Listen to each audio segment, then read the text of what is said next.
Okay, well, welcome back. And fresh off a revelatory meeting with the Supreme Court PIO's office, we are joined by two guests, one who is on his way, Josh Gerstein. But I think it's more than fair to say that the public has never learned more about the Supreme Court and its justices than in the past 2 years.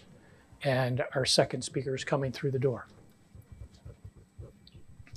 As I was saying, I think these folks had just left a meeting with the PIO's office at the Supreme Court just earlier today. And I'll let them talk to you about their reaction to that. But I think it's an interesting counterpoint to have you both here after meeting with them and the information that would not be disclosed during that meeting. Hang on just a moment.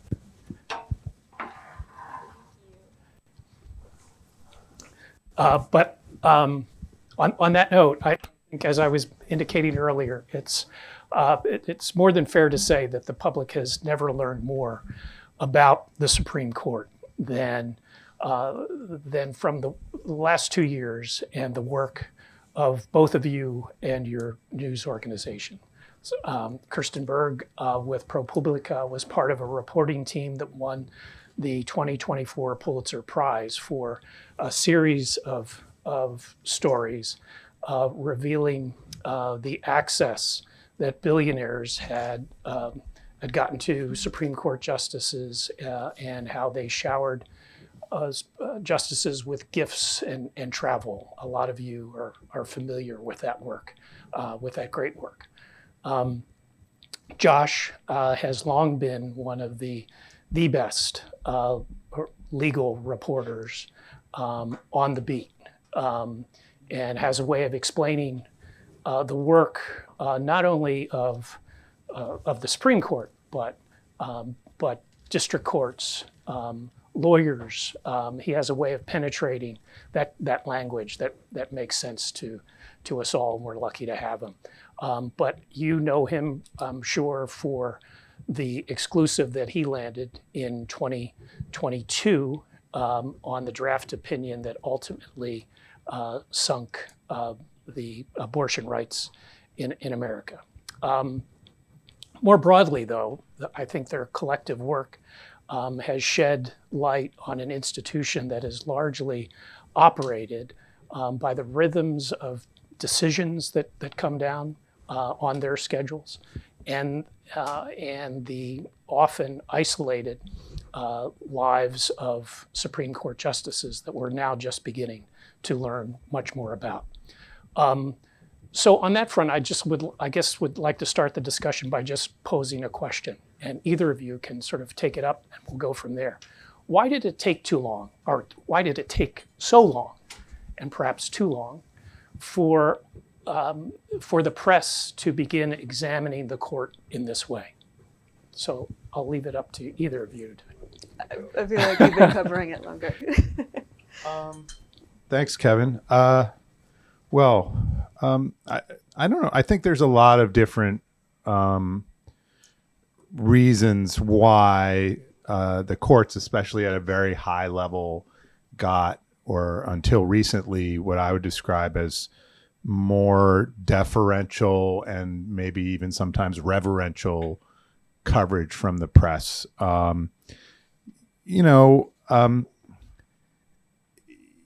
Even before like the arrival of the television cameras in Congress, it's just historically been a place that's much, much more open to both the press and the public. I don't know. I think a lot of you have had some experience now reporting around Washington, and I'm somebody that I haven't spent a lot of my career covering the Hill, but I've spent some time on the Hill, a lot more time at the White House, and now doing the Supreme Court and the other courts. Certainly compared to the White House, Congress is like an open book, right? I mean, you can stand in the hallways once you have your pass and try to accost just about any member you want. Of course, you can't force them to speak to you, but even senators and so forth just walk by in the hall. And the Supreme Court has just never really been that way. for one thing, there's the formality around it. There's the fact there's no cameras. There's the fact that you get these sketches that not exclusively, but most of the time you only see the justices during the official formal sessions when they're either hearing arguments, they're wearing robes. Like some of it is just the packaging that comes along with the Supreme Court. And it is, I mean, some of that is designed to encourage the notion that judges should be above the fray and up on a pedestal. And so I think maybe sort of reflexively for a long time, that was part of why the Supreme Court got, less intensive and aggressive coverage than other institutions in Washington. The lack of access encouraged things to be handled that way, and part of it is just people are going to go where it's easier. Water finds its own level, and people are going to go. So I think those are the main factors. What has changed? I think there's just a growing sentiment in the public, even before the Dobbs decision, that there's more politics around courts than there used to be. And I guess the most obvious example of that is the way we've seen Supreme Court nomination fights handled over the last couple decades, where it just seems like it just keeps getting turned up more and more and more. And at a certain point, there's a logic that maybe people were not always thinking through, that if you are the product of a highly intense partisan political fight, as every Supreme Court justice that's gotten on the court in the last, what would we say, 25, 30 years has been, they're not going to leave all that baggage at the schoolhouse door, in this case, the courthouse door, and be somehow a pure divine law decider by the time they arrive there. So I think those are some of the factors. I don't know if you have other thoughts about. No, those are like absolutely all of the highlights of that. I guess I'll just reiterate your point of it's a culture that's been very much reinforced by the judiciary, in that they really shroud themselves with secrecy and reverence and try to project themselves as an apolitical or partisan body. It's also set up kind of by design to be a little more secretive. You don't have the access like you do to Congress people. You don't have the expectation of communicating to the press like you might with the executive branch. The judiciary isn't subject to the Federal Freedom of Information Act. And sort of reinforcing that and the sort of culture of reverence, I think, among some reporters of the Supreme Court has sort of kept it that way.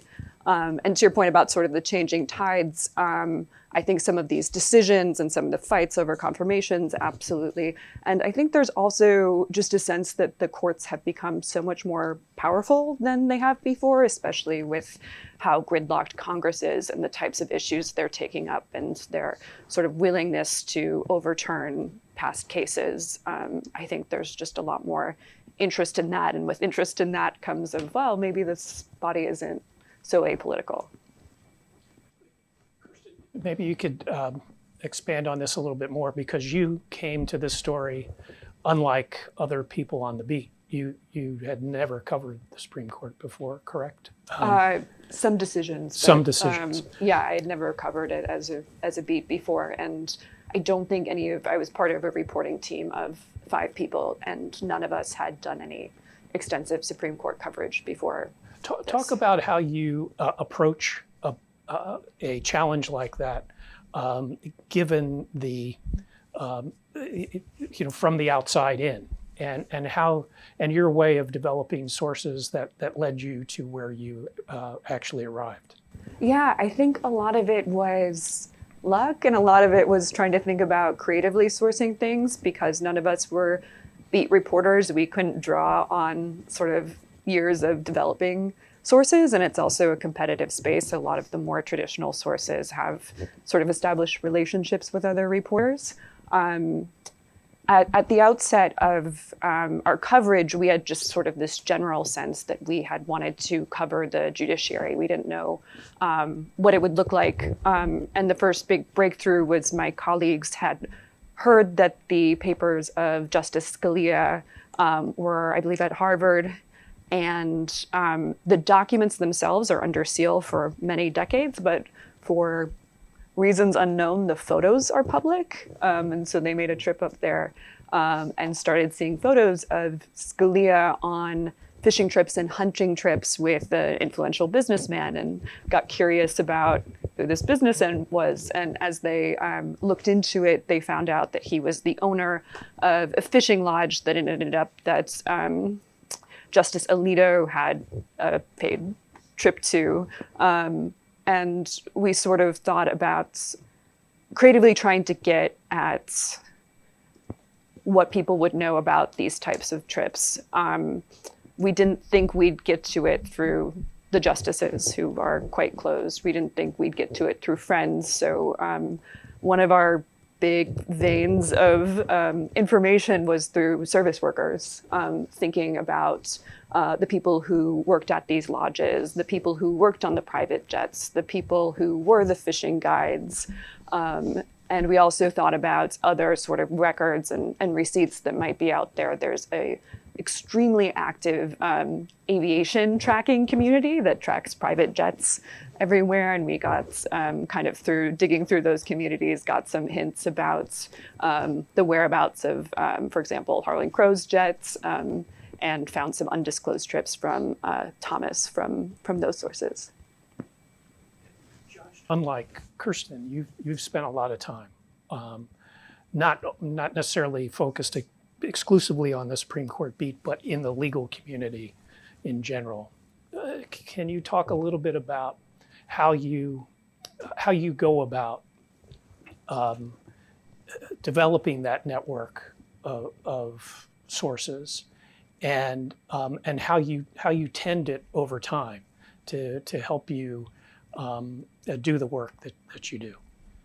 Yeah, I think for me, I mean, I think different people approach this in sort of different ways, and different people also have different strengths and weaknesses to their own personality. So, like, I know other reporters that I really admire that, may have, through force of personality, be able to just sit down with somebody at lunch and get them to spill like all the beans about things. That's never been me. I'm very candid about that. Just hasn't. What has worked for me, to the extent anything has worked, is more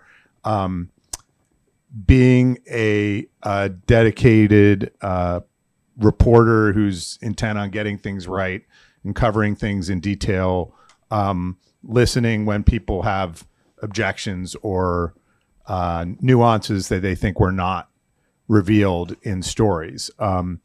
I think no matter what you're covering in Washington, probably anywhere else too, but in Washington, if you establish a reputation for covering things not sensationally, but accurately, and for really, like I said, being invested in getting the details right, people will emerge from the woodwork to talk to you about things.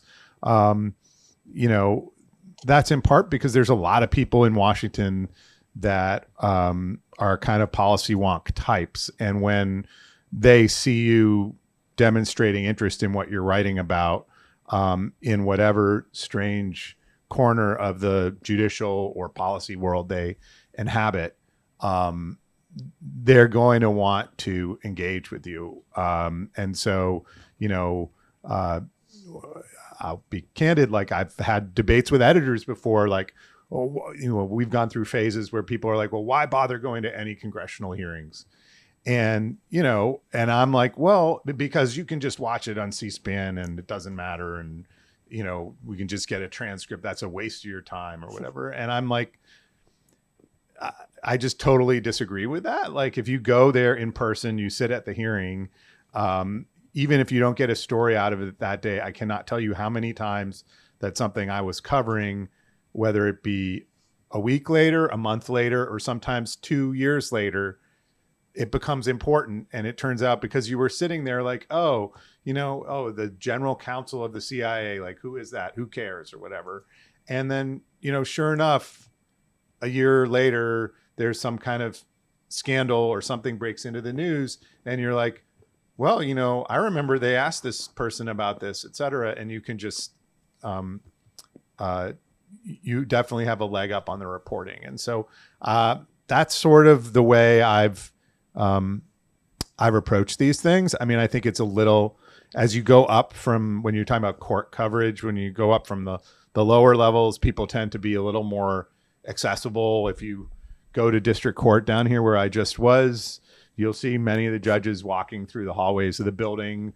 As you get up to the higher levels of the judiciary, that's less and less common. I've seen Justice Gorsuch in the cafeteria at the Supreme Court once, and maybe one or other, other than formal events. I don't think I've ever seen another justice like wandering in the halls. So it does get more challenging, but I think if you establish a reputation for your coverage of the other stuff, people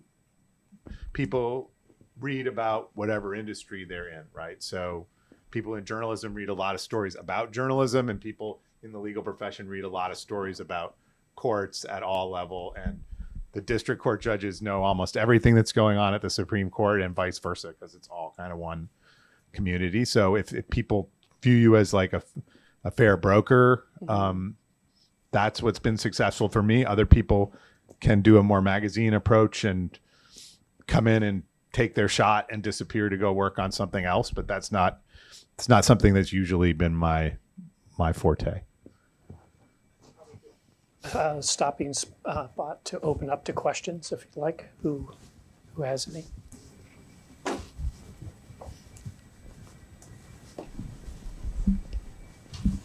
You mentioned that talking to the service workers was one of the ways in. What was your pitch to them? Like why? What was their motivation in speaking with you? Yeah, that was a lot of the work of my colleagues, so I'm sort of speaking on behalf of them. But I know some of the pitch was just before even picking up the phone, just kind of understanding the trajectory of their life and why they might be interested in talking. You might pick up a tidbit like, oh, we went to the same college, or like stuff like that can kind of give you an in. But the big pitch was, hey, we've seen that these justices are hanging out in these interesting places with these interesting people. We think there's not a lot of knowledge about sort of how they live their lives, who they're with, who they're influenced by, and we think that's important. And we just want to have a better understanding and a clear understanding of it. And I think a big pitch that was also effective is that if this same trip were taken by a president, were taken by a senator, it would be covered completely. And we think that scrutiny should apply to justices. Can I ask just a quick follow-up? Yeah, were they worried about losing their jobs? As sort of like, I'm wondering how much this we'd like transparency, but I'm working this job, and if someone finds out I'm talking to whomever, I'm wondering how that balance played out. Yeah, I can't talk too much about people who didn't agree to talk, but I will say that is always a concern and something that you have to be mindful of. And sometimes you can get information that can help sort of point your reporting in a different direction.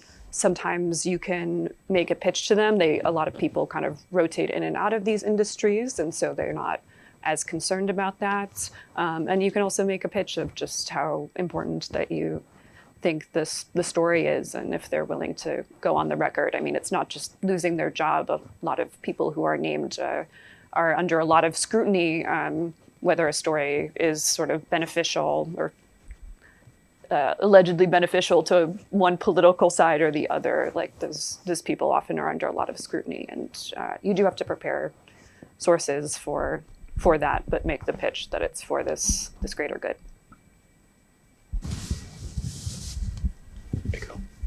Hi, I'm Mike Baselli with the AP. Thanks for being here. My question for you, kind of adjacent to that, is about sourcing, especially when you get higher up in the court and in the judiciary, especially with the Supreme Court, where some of these clerks are it's a stepping stone onto becoming a senator and maybe, a justice themselves, whatever the idea is. And I would assume that a lot of those people don't want to spill the beans on things because it could put them in a precarious situation as they deal with their career trajectory. Yep. So my question for you is, how do you go about sourcing in such a closed door space to get information, especially when I see I have utmost respect for our Supreme Court reporters, especially at the AP. But a lot of the reporting is basically about what we're hearing and like how do you find those inroads to things and information that aren't just given to you inside that courtroom. I mean, you're right. I think that a lot of the coverage, especially pre-2022, was very, very literal. You know, especially this relates to something Kirsten said earlier about if a senator went on a trip, we would cover it a certain way. But why wouldn't we cover justice the same way? Because that hasn't really been the way things were done. Like, I feel our coverage of Congress and the White House is very much was for a long time 360 degrees. Like, we care about what's happening on the floor of the House. We care about what press conferences are being held, but we also care about which lobbyists are trying to advance which bills, where are people getting their money from, like, you know, their political donations or the nonprofits that they're running, you know, which relates to some of the reporting that ProPublica did on Justice Thomas and Harlan Crow and so forth. So it just hadn't been that kind of 360 degree view. It was very much, here are the briefs, here are the arguments. Maybe we'll do a feature by flying out to whatever hometown this case is based in. And then we wait for the decision to come out, and then we write up the decision. And that had been sort of the routine. There's some other reasons for that. I think the tempo at the court of some of the emergency rulings had really picked up in recent years, where people that had to cover those. It really became very much like an 80-hour-a-week job just to do that. And so to think that you're going to go off and sort of try to talk to 24 clerks while you're also trying to deal with the emergency decision that's coming out at 10 o'clock on a Friday night is just not realistic. And that's what I think a lot of news organizations were kind of the situation they had left it in prior to 2022. A lot of them have now, not a lot, but several have now kind of recalibrated their coverage so that they have reporters, much as they do with the White House, some reporter focused on the news of the day, and another reporter who's working on longer term projects and tries not to be distracted by the news of the day unless it really escalates to like an enormous thing where it's an all hands on deck situation. And I think you're seeing more of that in the way people are covering the court now, which is, of course, you know, if the court has arguments on transgender rights, we need to cover that. And when the decision comes out, we need to cover that. But we also have to have people that are looking for other kinds of influence campaigns that are going on. In terms of the clerks, you're right. It's a difficult task. It's more difficult. If you want me to find 20 people who work for a senator, I could get 10 of them to talk to me like that. No problem. It's just a different, the loyalty that the clerks have to justices, and frankly to any judge that they work for, tends to be of a much higher level. That's in many respects a good thing. Also has some downsides, probably led to some of the sexual harassment and other kind of misconduct stories that we've seen over the last few years, because people were too reverential of the folks they were working for. And there was too much of kind of a code of silence. So, you know, I guess all I would say is that in terms of talking to the clerks, it is a legal community, and there's people, I don't know anybody that just goes up, does their job and goes home without talking to anybody about it. Like there's no humans operate that way. Even if you did, you'd be talking to somebody about something on social media. And so, you know, there are ways to, I think, make some inroads even in that very difficult group by the fact that everybody's part of a broader community. They're part of a law school that they went to. They're part of a bowling club that they're in or whatever. And Washington, D.C. in a sense is a small town. And so there aren't that many things that go on here for a long time that people that are sort of outside the realm of maybe 36 clerks per year that are up there at the Supreme Court. What happens in Vegas doesn't always stay in Vegas. And so I think that's probably about as detailed as I can be on that question. So. Hi, Sarah Fortinsky with The Hill. I'm wondering if you can, to the extent that you're comfortable talking about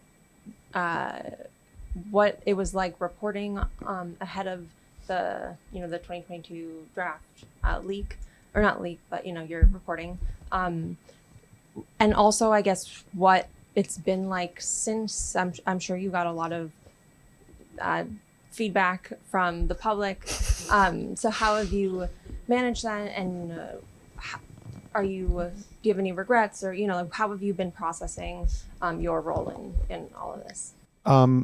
So there's some aspects of that I still can't talk about today, but I think there are a few things about it that I can say.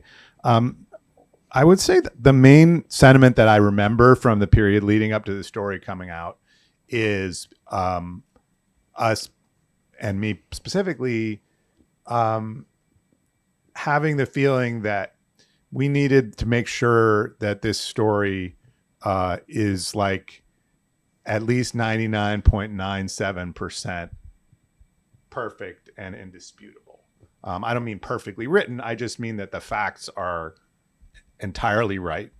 And you might say, well, why were you concerned about this? Did you think that the draft was not real or tampered? And I didn't think that, but some other things I've covered, things like, I don't know if you know Project Veritas and James O'Keefe. There've also been historically a bunch of episodes where people have tried to get reporters to report things just to embarrass them intentionally, or maybe unintentionally. They think something is true and it's not. So we needed to sort of take every possible step we could to make sure that this story was true, above and beyond sort of what you would for a normal day-to-day story. So that was sort of my overwhelming concern leading up to it. I mean, we were really very much aware that probably in a way that it wouldn't be the case if it was a New York Times or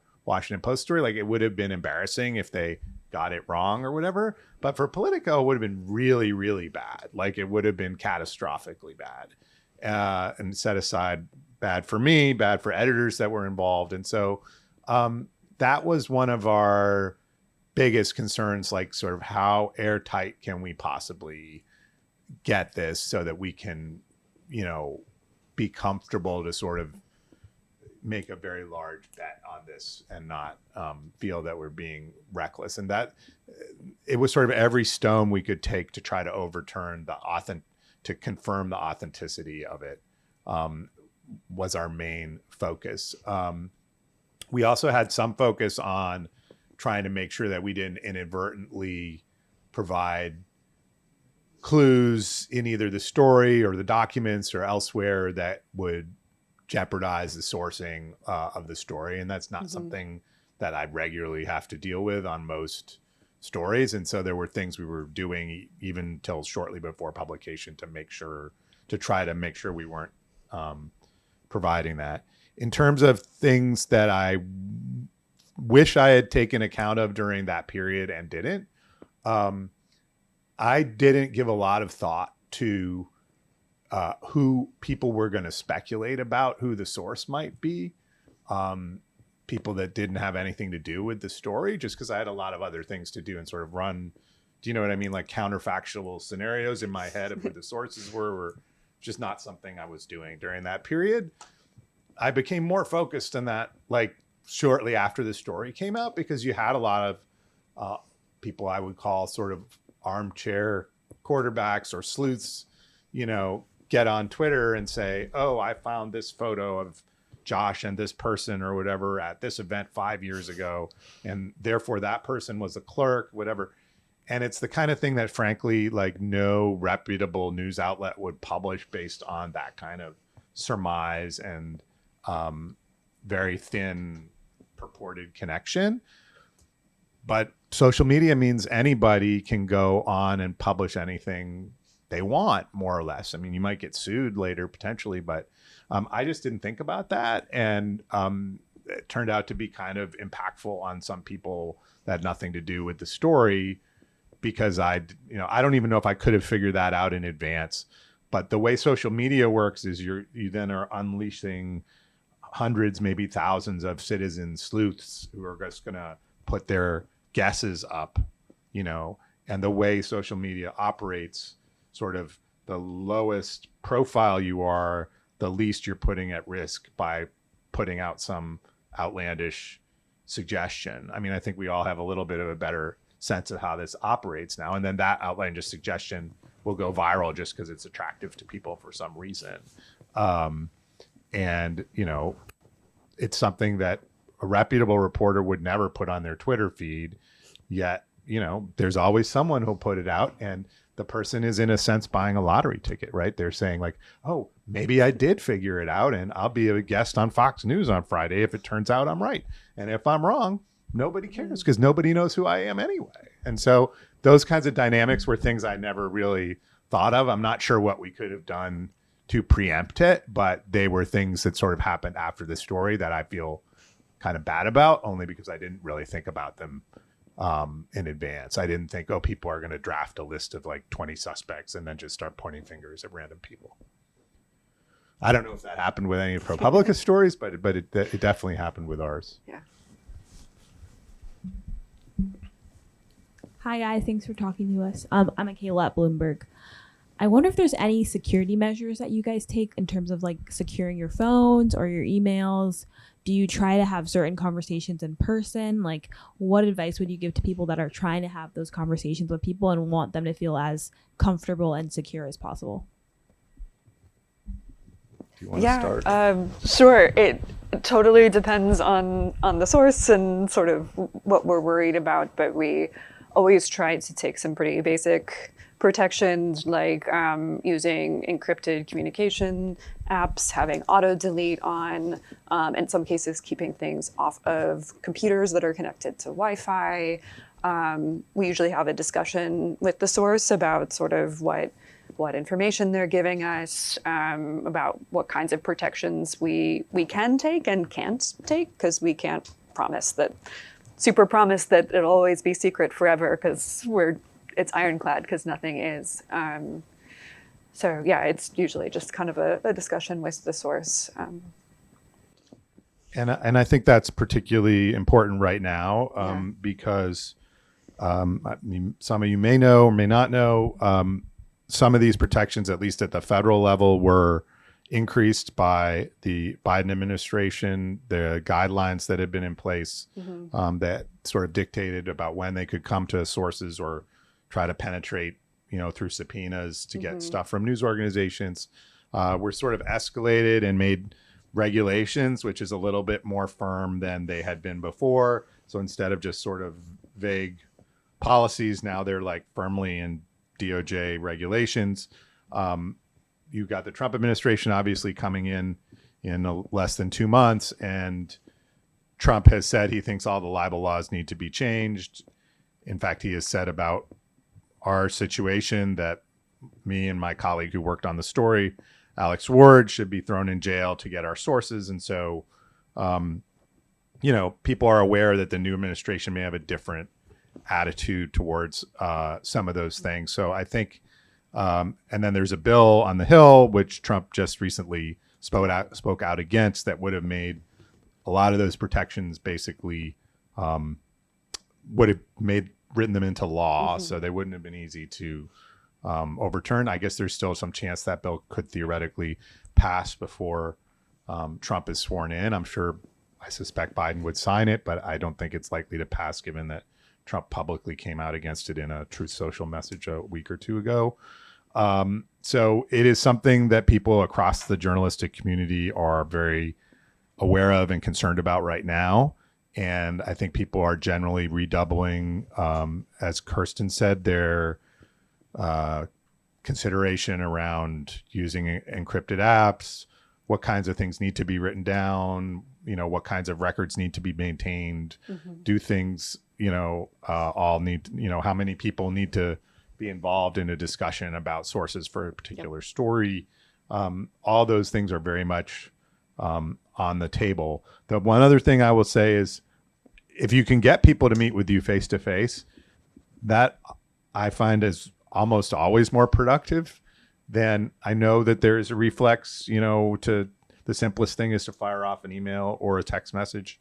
And I do know reporters who, do all their reporting basically through email and text message. But I have found that if you can get people to talk to you face to face, set aside the source confidentiality issues, you get more information and more nuance and more color and more texture, and usually more candor from them when you're speaking face to face. There's something about the process of them having to write it down that they tend to be more circumspect and more cautious in what they're willing to type on their phone or on their computer than they are if they're just chatting with you. It's obviously harder, and you can't go meet every source for every story in person, and a lot of people are busy and they won't meet you. But other reporters I respect have said the same thing to me, like it's always better to talk to people in person if you can do that. Yeah, I guess one other thing I would add, just thinking about your reporting, I'm guessing was a consideration, is thinking about when you get documents from sources, which are some of the most crucial things to our reporting. If you publish those documents, thinking about stripping metadata and other sort of indicators that might be in those documents that might be able to be traced back to the source. Kwesi. Grab them. Thank you. Kwesi from PolitiFact. We were just at the Supreme Court and we talked with the PIO's office.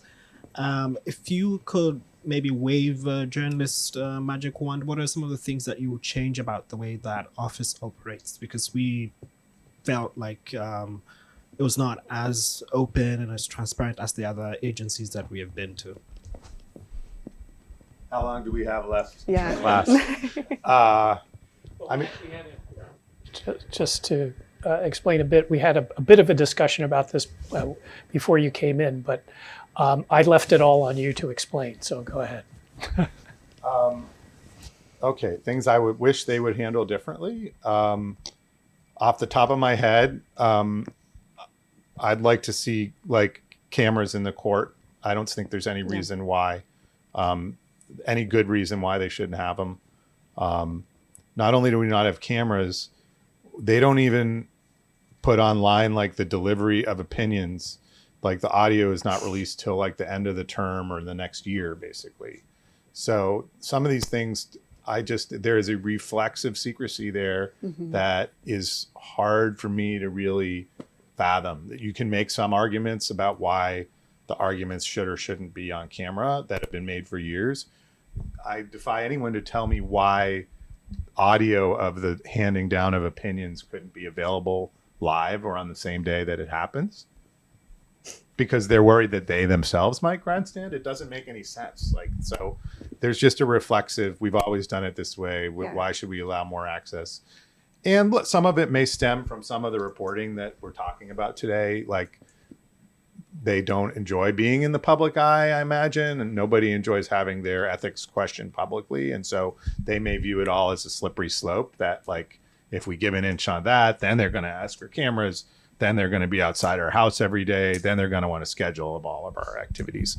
At a more basic level for reporters, things that the PIO office and the court itself doesn't do for us that we would love to have them do. This is going to be a little surprising. They won't tell us where and when the justices are speaking at public events. Yeah, you heard me correctly. They won't tell us when and where. Now, sometimes we get press releases from law schools, whatever, saying they're coming, but there's no, any schedule of the majority leader's office, the minority leader's office, the president, the vice president, the schedules come out on a regular basis. Do we see everything they do? No. But if they're going and giving a speech to the Girl Scouts, it would be on a schedule. And it would say it's open press, it's closed press. That kind of information is not, you have to scrounge for it. In other words, you have to go and find out from somebody that knows that people are invited to this speech. So that's an example on a day-to-day basis. You want to know why the beat reporters have a hard job to keep track of what the justices are doing, is that they don't proactively tell us. And then the final point I would say, and this is more sympathetic to the PIO folks who are good people, they're in an awkward position because they're representing all 9 justices on the court. It's a bit as if there was a congressional press office that spoke for the Democrats and the Republicans. And I'm not saying that the Republican appointed justices are really acting as Republicans. I'm just saying people have different interests, and in time, sometimes the justices get into usually good-natured public disputes about various things. It's very difficult for the people in that communications office for the court to be helpful to us as reporters, because there's a limit to, if one justice is making a comment that perhaps intrudes somewhat on the ethics, or some other justice would disagree with, what is the PIO office supposed to do? Are they supposed to forcefully advocate for that justice's point of view, even though arguably it might be at the expense of the other justice's point of view? So it's just a weird situation. There's a reason why, Senator McConnell and Senator Schumer have separate offices, because they're advocating for different things. Now, the court doesn't think of itself most of the time in those camps, and it wouldn't be healthy for the country for there to be a press office for the liberal wing of the court and a press office for the conservative wing. But as a practical matter, it's a bit of a problem for them that they have to, they probably have to pay a little more attention to the Chief Justice than the other justices, but officially they represent them all. And it just often, in sensitive situations, it puts them in a somewhat awkward position. Yeah, exactly. And for our reporting, I think the most robust thing we got back from that office was, we passed along your questions to the justice. But yeah, there's just an absurd lack of transparency. I think one of the things that and this is a niche thing that I got hung up on because it was something that we were reporting on, is there is a council of judges, and it rotates which judges are on it, that is in charge of setting and policing ethics in the federal judiciary. The people who are on those committees, besides the executive committee, there are many other committees, are secret. We did a story on these particular councils, and I had to dig and dig and dig to find out who the members were, often through letterhead that was in court documents, or in bios where justices would say, I was sitting on the Financial Disclosure Committee at this time. It was a very painful process, and these are people who are making important decisions about how ethics are policed and how they're examined, and just is one example of the supreme lack of transparency in this branch. Can I ask a follow-up question? Yeah. You mentioned the case involving Alito, which we are familiar with. Did that change how you operated with the press office after that, or what was the consequence of that interaction? Yeah, it was certainly exciting for anyone who's not familiar. For our story about Alito, we, as we always do, sent a very detailed list of questions to the PIO about a trip that Alito had taken in 2008 that was funded by an influential businessman, and didn't hear much from the office, except sort of we passed along the questions. One of my colleagues, I believe, had a conversation with the PIO who was just kind of asking what we thought were basic questions of when do you think the story will publish? And we were, I think it was after a holiday weekend. We think maybe Tuesday after the holiday, but maybe Wednesday. And they were really trying to nail down exactly when it was published. And to our great surprise, Alito published a pre-buttal of the reporting in the Wall Street Journal op-ed page, responding basically to the allegations that we had laid out in those no surprises questions without contacting us directly. I don't know if it necessarily changed how we were operating with that PIO. I mean, we're always going to send those no surprises letters and do our due diligence that way, but we certainly were on edge every time we published, ready to to counter any sort of pre-buttal. And the Alito thing was particularly unprecedented, but often the justices would sort of be speaking through who was kind of their de facto spokesperson or friend, who wouldn't be officially saying that that's what they were, but would be out in the media defending them. So, I have one more. I had one more for Okay. your story. were you in any? Did you have any worries that by publishing before the decision was handed out, whether it will affect the decision itself? Would there be a change because there was a lead time between when you published and when the decision was officially given? I mean, it. So that the question was about whether we were concerned that we might be altering the ultimate decision by publishing. I mean, I think we talked about that somewhat briefly, but our general feeling was that, again, if we were going to cover the court the same way we would cover a significant decision that was forthcoming from Congress or from the White House or from any executive branch agency, I don't think, if this was like the EPA's proposed rule on fluorocarbons or something, I don't think we would spend a lot of time thinking, well, if we publish the rule on fluorocarbons, it's possible the lobbyists might call, you can come up with any kind of scenario like that. It's hard. It's hard to know what people are going to do. We operate from a general presumption if you work in the press, right, that more information is better than less information. And then also, I think if we get into would it change the way it would come out, the way you would view that would be partially through the lens of, well, which way do you want it to come out? And we were trying to be very careful in the way we handled the story that we didn't take a side or be accused, because we were concerned people would say, oh, this is obvious, and people did. This is obviously these people trying to get this type of decision or those people trying to get this decision. And you had very educated people that suddenly popped up on cable television who were entirely sure that this had to have come from here because this was the effect of, and then the equally smart and educated people on the other side of the television saying, obviously, Alito released it himself or, things like this. And I don't know how you how you walk your way through that particular thicket without saying like, well, we want the decision to be X or we want the decision to be Y. And so all of our attention was focused on making sure it was correct, that we had the correct story, that we put it in context, that we explained not just what had happened, but we gave sort of a history. While it was unusual for decisions to have come out from the Supreme Court prior to publication, it wasn't totally unprecedented. Like, it'd be fun for me to get up here and say this is completely unprecedented. I suppose in some respects it was, because the era we live in, if you have something you can publish on the internet, you get the whole document.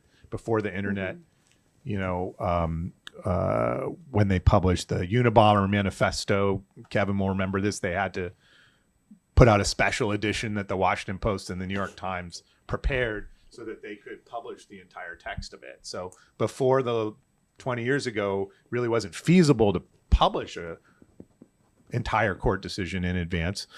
But in fact, these things had happened before. And in fact, one thing when I started making calls to ask people about this was Roe v. Wade itself was leaked in advance to a Time magazine reporter who wrote a story about it that was available on newsstands on the morning the decision came out, before the decision was announced. The set of things that happened that caused all that to happen is a little bit complicated, and I think the decision was supposed to have come out the day before and it got pushed back because of printing or fixes or whatever.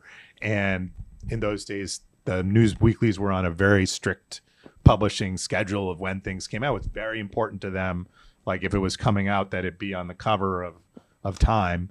And they put it on the cover, and the decision hadn't come out yet. And there was an internal investigation, and I think a clerk spoke up and said, yeah, I told this reporter about it. But it was, in a situation where the source reasonably thought at that point that the decision would be out. And I don't think the clerk even got in a lot of trouble in that situation. But we wanted to package it like that and then let the chips fall where they may. I think a lot of people feel that what ended up happening was and some of the reporting suggests that it hardened the positions of that had already been staked out by the justices. So it's hard to say. We've now seen reporting afterwards that, well, maybe Chief Justice Roberts was going to try to persuade Kavanaugh, but it's all the reports on this sort of say maybe, well, maybe he would have, and maybe he would have been persuaded, but maybe he wouldn't. And it's not really clear that was going on. A lot of the reporting is murky about whether Roberts really was still trying to get Kavanaugh to change his mind, or maybe had tried already and had given up. And so it's sort of hard, to figure out. One reason to think maybe it did solidify positions is if you compare our draft or the draft we published to the one that the final decision that came out, there are, I think, 2 or 3 words different in the draft. Now there's a section that responds to the dissent that was added to the draft after we published. The draft we had, I think, was from February, and the decision didn't come out till June. So, there is some objective evidence that maybe people decided once it was out that they weren't going to talk about it anymore, and they were just going to. So it's very hard. Maybe, someday down the road when the justices retire or more of their papers come out or whatever, they'll get a little more insight into whether there was still some chance that this was going to change or whether this was the way it was going to be. I'm curious what it's like. Yeah. Curious what it's like for you guys when a new justice joins the bench, covering that.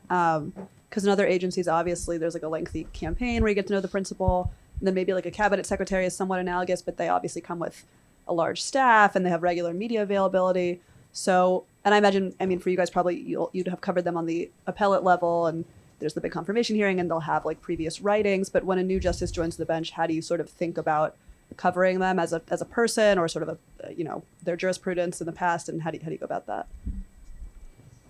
Yeah, I'm not sure I can speak too much to that, just because I don't generally cover the Supreme Court outside of this. But I don't know if you've. So, I guess the first thing we look for is how they conduct themselves at like oral arguments, and whether if you've been to the court, the way they seat the justices, and generally speaking, the way they go in order during arguments is from like most senior, or from the chief, who's not always the most senior, but then by seniority all the way down. And the last person on the right as you face the bench is always the newest justice.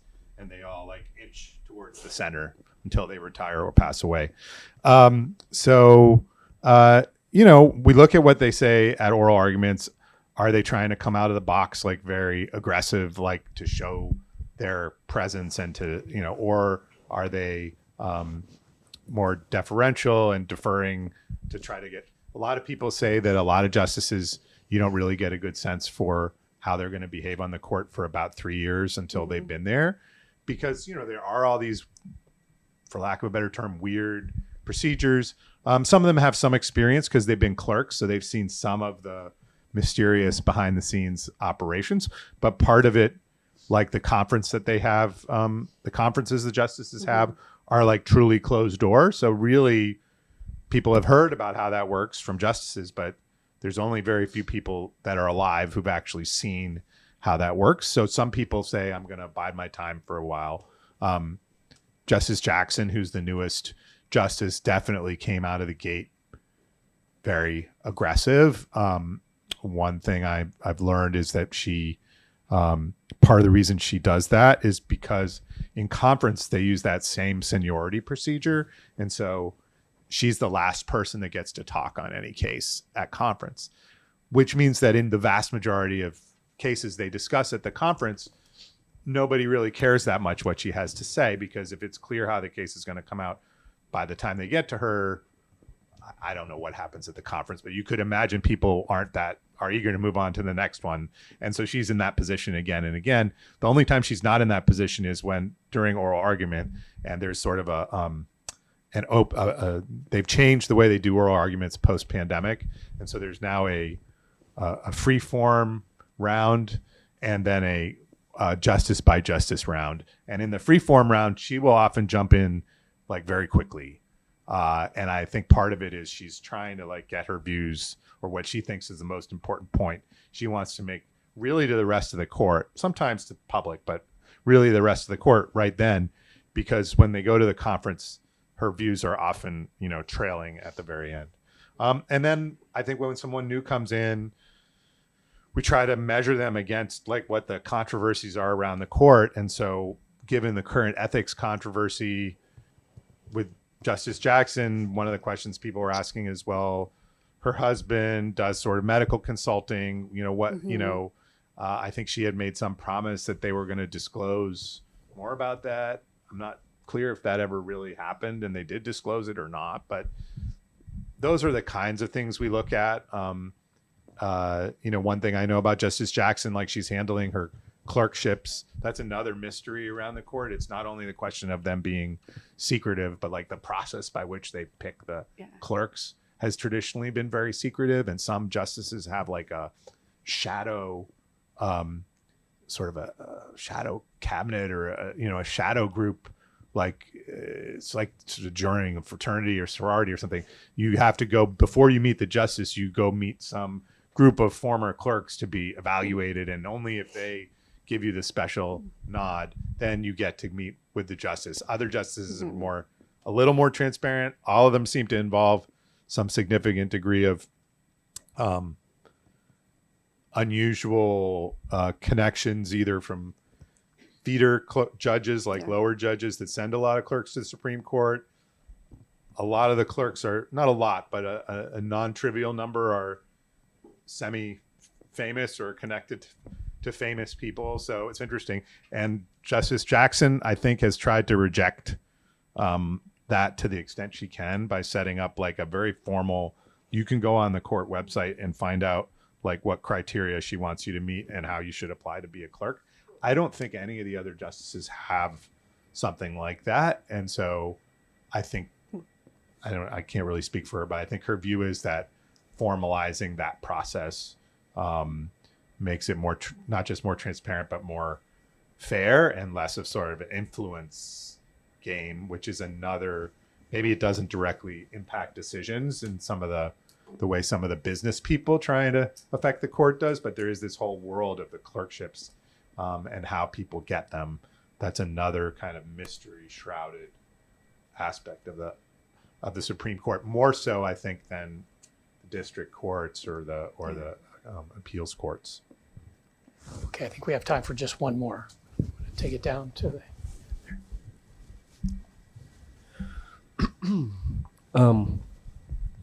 What I think it's most fascinating about the Supreme Court to me in the secrecy is the decision making. Because you said they go to conference, it's in a room with just the 9 of them. We don't know what happens there. We don't know what is discussed there. They're very reluctant to share. And then these opinions get thrown around by these clerks. They're helping the justices write the opinions. Nobody knows who they're actually talking to. We don't know if they consult with people outside of the court about these opinions, right? Who those people might be. We were wondering earlier if they have advisors that are, equivalent to, chief of staff or some type of senior counsel that they talk to the justices that might not be in the payroll, maybe former clerks. How much do we know about how these decisions are made? And another aspect you said earlier about Scalia's papers at Harvard, do they have to give out their papers when they died? No, right? So it's not like a president. So we know, we were saying this earlier, we know about enormous decisions that were made by presidents over the years and the behind the scenes and who was there, CIA papers, FBI. And we don't know about, how some of these Supreme Court decisions are made. What do we know? And do you think that it will change with this new generation, like you said about Jackson with the clerkship, if a new generation of justices will want to be more transparent about a lot of this stuff? I guess I'll say that it is pretty shrouded in secrecy, sort of how they're making these decisions, who they're consulting, to the point of kind of getting to clerks or getting to people close to judges or even judges themselves. The question that was asked earlier, I had wanted to mention that one thing, it's certainly really difficult, but one thing we've been able to successfully appeal to people is, even though there are certain people who will be ultra loyal to particular judges or particular kind of partisanship, a lot of people who work there also really deeply care about the integrity of the court. And if you can appeal to that and sort of that higher sort of calling that they have to democracy and to the courts and to even some of like the feelings about secrecy and integrity, you can sometimes break through to people that way. In terms of what we know, judges don't have to give over their papers, although some justices do to various universities. I've also been to the Library of Congress, where a lot of judges' papers will be released, and you can get the part of the problem with that is that I believe there's a 20-year moratorium on they won't be released until 20 years later. But you do get those, and if you pull those boxes, they will have individual files for individual cases, and will have some, not all, of the judge's notes on those cases, which could be materials that they're consulting. It could be, I've seen handwritten notes about, they have these sheets, I can't remember what they're called, where they take notes on what each justice is saying about what they're thinking is on the case that can be really fruitful. But again, that's later. I think CNN had a good story a few years ago about looking at one of those sheets on Bush v. Gore that came out from one of the deceased justices by consulting that like right at the 20-year mark when that was released. But it's difficult. I think some of the justices, like I think Justice Souter's restriction, and he's still alive, is 50 years after he dies. With their personal papers, they can put whatever restrictions they want. So, and it's at some University of New Hampshire or something, So, I mean, that's sort of de facto, like, off limits at that point. But I think your point is a good one, that we just don't have a lot of insight into, why it is that presidents' papers are supposed to become public after a fixed amount of time, but it's entirely up to the judges and justices how they deal with it is, I think a very fair question about why that's the case. They're also being paid by the taxpayer, and so why their work product shouldn't be. I don't think members of Congress have to turn over their records to anybody, so I'm sure the court would prefer to follow that example rather than the presidential example. Generationally, I don't know. I mean, I think that's a factor. There's other factors too. I think the trauma that the justices seem to go through during the confirmation process probably ends up coloring some of their views about the media, public transparency, and things like that. Both the substance of what their rulings and probably also what they think about how the court should be run. That's one of the things I always watch for when we get a new justice. Like, for example, Justice Kavanaugh, obviously came through a very high profile, controversial process. Like, when that person arrives at the court, how much of the after effects of what happened in the Senate linger? Does it all just fade into history? Like, no harm, no foul, or if you look at those hearings, he seemed deeply aggrieved by what had happened to him. And it doesn't seem like the kind of thing that the average person would the next day be like, oh, whatever, like these things happen, And so it's interesting, but does it mean it's a big deal 5 years later? I don't know. Like, it's how different people are different. I will say generationally, I do think at the lower courts, there is definitely a different way in which the judges who are, let's say, under about 50 years of age handle a lot of issues around the media and technology and things like that, and the ones that are over. And it wouldn't shock me to see that eventually play out at the Supreme Court. Like, I do think if we're going to have cameras up there eventually, the hope for it is probably in generational change to the point where social media, camera phones, et cetera, are so ubiquitous. I mean, it was not that many years ago that just discussion of email. I remember at one particular case where Chief Justice Roberts questioned somebody, said, like, obviously it was about searching someone's phone, and it was like obvious that this person, because they had two phones, was obviously a drug dealer. Roberts said something like that. And I mean, I think it had been an argument the police had made or something like that about one of the suspicious facts about this person was they had two phones. And this was at a time when a significant percentage of people in Washington had two phones. And nobody in the courtroom really said anything, whatever, although I feel it was basically fixed in the final opinion. So the clerks, of course, who tend to be of a younger generation, tend to be a little more tech savvy. And I think they eventually said to him, like, it's pretty common, people work on the Hill, they have a personal phone and whatever. It doesn't mean that they're an official phone, doesn't mean they're a drug dealer, or at that time they had a BlackBerry and a phone or whatever.